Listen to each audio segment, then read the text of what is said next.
Oke teman-teman kami sekalian, hari ini saya punya servisan TV LED Samsung 24 inch. Kondisinya mati total, jadi ketika kita hidupkan ini tidak ada tanda-tanda kehidupan. Nah, di video sebelumnya kita juga pernah membahas dan memperbaiki sebuah TV Samsung 24 inch LED persis seperti ini. Dan memang TV seperti ini banyak kerusakan ada pada bagian power supply-nya. Nah, apakah TV ini juga kerusakannya pada power supply-nya? Kita akan coba bongkar dan kita cek pada bagian mesinnya. Nah, bagaimana proses perbaikannya? Yuk simak terus video berikut ini. Namun buat kalian yang baru saja mampir di channel carapale.com, jangan lupa tekan tombol subscribe yang ada di bawah, kemudian aktifkan notifikasi loncengnya untuk terus mendukung channel kami. Nah, oke, untuk membongkar TV LED ini kalian bisa lepaskan beberapa buah skru yang ada di sini. Di samping kiri ini satu, kemudian di tengah ini ada dua, kemudian di sebelah kanan ini ada satu. Ini kalian lepaskan semuanya. Kemudian pada bagian tengah ini pengikat mainboard dengan casing ini ada satu, kalian juga bisa lepaskan ini. Nah, setelah lepas semuanya, kalian juga bisa melepaskan posisi kaki. Jadi di kakinya ini kalian bisa lepaskan untuk memudahkan pembongkaran nanti. Ingat, di kaki ini ada 3 buah skru, kalian lepaskan, kemudian kalian tarik ke bawah seperti ini ya. Nah, ini kaki kita lepaskan supaya nanti pas kita bolak-balik ini lebih praktis dan lebih mudah saja. Nah, setelah kalian lepaskan seperti ini, kalian bisa congkel pada bagian casing. Kemudian ini penampakan mesin pada bagian dalamnya. Nah, pada bagian dalam ini terdapat 2 buah mainboard. Pada sisi kanan ini adalah mainboard power supply. Kemudian pada sisi kiri ini adalah mainboard TV Samsungnya. Nah, mainboard power supply ini outputnya adalah 13 volt. Nanti kita akan cek pada bagian ini. Ada beberapa cara yang bisa dilakukan untuk mengecek apakah power supply ini kondisinya masih bagus atau kondisinya sudah rusak. Nah, kemudian yang sisi kiri ini adalah mainboard dari TV Samsungnya. Nah, langkah pertama kita akan cek pada bagian power supply-nya. Ini cara pertama bisa kalian lakukan. Kalian bisa lepaskan soket pada bagian yang mengarah ke bagian mainboard TV Samsung. Nah, seperti ini kita lepaskan terlebih dahulu. Nah, kemudian kalian bisa lepaskan juga ini pada bagian ini adalah lampu backlight ya. Lampu backlightnya kalian bisa lepaskan. Tidak dilepaskan tidak apa-apa, tapi ini kita coba cara pertama. Jadi cara pertama kita bisa ukur output dari tegangan power supply ini, apakah keluar 13 volt sesuai dengan yang tertera pada bagian PCB-nya. Nah, oke, kita ukur pada bagian ini dioda output terakhir. Jadi ini terbaca 12,9. Nah, di mainboard itu 13 volt, ini masih boleh ya. Jadi ini toleransi masih outputnya keluar 13 volt itu masih bisa. Jadi pada bagian ini bisa kita pastikan power supply-nya tidak bermasalah. Jadi di sini keluar 12,91 volt. Ini artinya power supply-nya tidak ada masalah. Jadi power supply pada TV Samsung ini tidak ada masalah. Dia bisa mengeluarkan tegangan sebesar 12,9. Nah, cara kedua kalian bisa lakukan seperti ini. Nah, kalian bisa tetap lepaskan seperti ini. Jadi ini kita lepaskan terlebih dahulu. Kemudian biarkan ini tetap tercolok. Jadi ini untuk lampu backlight-nya ya. Kemudian kalian hubungkan ke listrik PLN 220. Nah, kalian perhatikan pada lampu backlight di sini. Nah, di sini lampu backlight-nya itu menyala. Nah, di sini ini tanda menyala, dia terang seperti ini. Jadi kalau lampu backlight ini menyala, ini artinya power supply TV Samsung ini tidak ada masalah. Ini cara kedua selain kalian mengukur. Jika kalian tidak punya alat ukur, kalian bisa colokkan seperti ini. Kalian perhatikan pada lampu backlight ini, jika menyala, ini artinya power supply kondisinya masih bagus.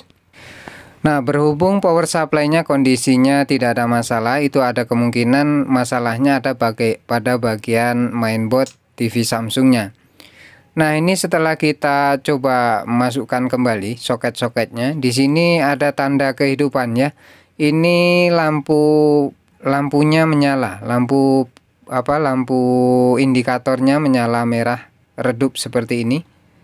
Namun tidak bisa ditekan tombol power ya. Jadi ini posisinya standby. Standby itu kalau kita tekan tombol power dia tidak mau menyala juga. Jadi lampu indikator pada bagian depan ini sudah menyala merah seperti ini, hanya saja redup. Dan kita tekan tombol power ini TV juga tidak mau menyala.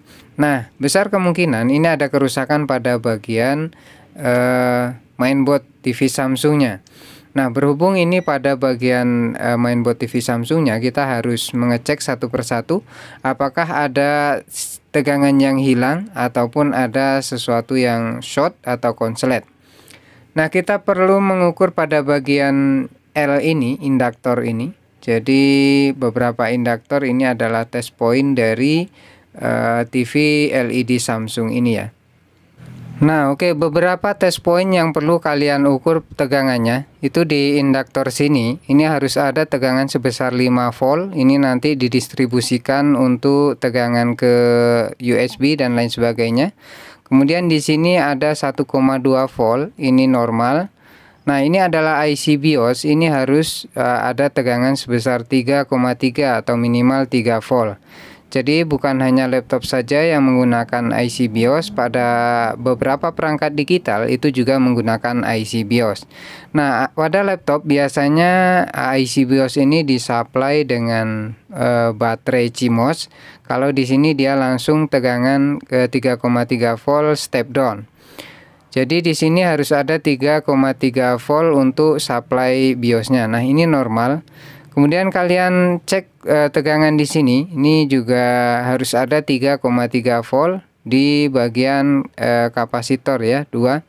Nah, kemudian di sini juga harus ada tegangan 5,0 volt dan di sini 3,3 volt. Nah, ini artinya tegangan semuanya sudah menyebar. Di PCB ini semua tegangannya sudah tercukupi, artinya tidak ada tegangan yang hilang. Kalau ada tegangan yang hilang, ada kemungkinan mungkin short atau putus jalur atau yang lain sebagainya. Nah, di sini tegangan semuanya ada, namun posisi TV tidak mau dihidupkan, hanya indikator merah saja. Kalau tadi awalnya mati total, kemudian posisinya sekarang standby, namun tegangannya di sini semuanya komplit, artinya tidak ada tegangan yang hilang. Nah, apa langkah yang perlu dilakukan? Jadi teman-teman kami sekalian, jika masalah seperti ini, besar kemungkinan IC utama ini, IC yang besar hitam ini yang bermasalah. Nah, untuk harga IC ini tergolong sangat mahal, lebih mahal harga IC ini daripada mainboard TV-nya ini. Nah, sama seperti TV Samsung itu, kalau IC yang tengah ini rusak, itu kalau beli mau ganti IC-nya saja itu harganya sama seperti harga mainboard TV Samsung itu sendiri atau mainboard TV LG itu sendiri. Nah, jika kalian punya ori copotan, kalian bisa lepaskan. Kalau memang itu mainboardnya hanya yang lain bermasalah, namun IC-nya masih bagus. Namun jika kalian mau mengganti IC ini, saran saya lebih baik ganti PCB-nya saja karena harga IC-nya itu sangat mahal. Nah, berhubung di sini saya tidak mau mengganti. Nah, saya tidak mau mengganti dan juga tidak punya copotan. Nah, kita akan lakukan cara sederhana dan ini mudah-mudahan bisa hidup, bisa bekerja ya. Nah, ini cara sederhana yang saya lakukan. Langkah pertama, jika memang kalian tidak punya pengganti dan juga kalian tidak punya IC-nya, kalian bisa lakukan langkah ini. Jadi kalian bisa panaskan dengan menggunakan blower pada IC utama yang hitam ini ya. Untuk heaternya kalian tidak usah terlalu panas. Kebetulan saya di sini menggunakan di angka 3,5 ya. Jadi kebetulan saya pakai yang analog. Ini di garis 3,5. Kemudian untuk fan-nya atau blowernya, hembusannya itu di angka 1 atau angka 0,5 itu juga tidak apa-apa, tidak usah terlalu panas. Nah, cukup disentuh sudah agak panas, ini sudah. Jadi kalian bisa panaskan dan biarkan dulu dingin. Jadi biarkan dulu dingin, nanti kita akan coba. Nah, setelah IC utama ini dingin, selanjutnya kita coba colokkan dan kita tekan tombol power. Dan ini ternyata ada suara ya, suara TV menyala. Dan kita lihat pada bagian depan. Dan ternyata alhamdulillah berhasil, TV bisa menyala dan menampilkan gambar. Jadi ini langkah utama, kalian bisa panaskan terlebih dahulu. Namun jika setelah dipanaskan IC tersebut tetap tidak mau menyala dan posisinya masih standby, besar kemungkinan IC tersebut sudah rusak dan harus diganti. Oke, demikian servis TV Samsung 24 inch untuk di video kali ini. Selamat mencoba dan semoga sukses.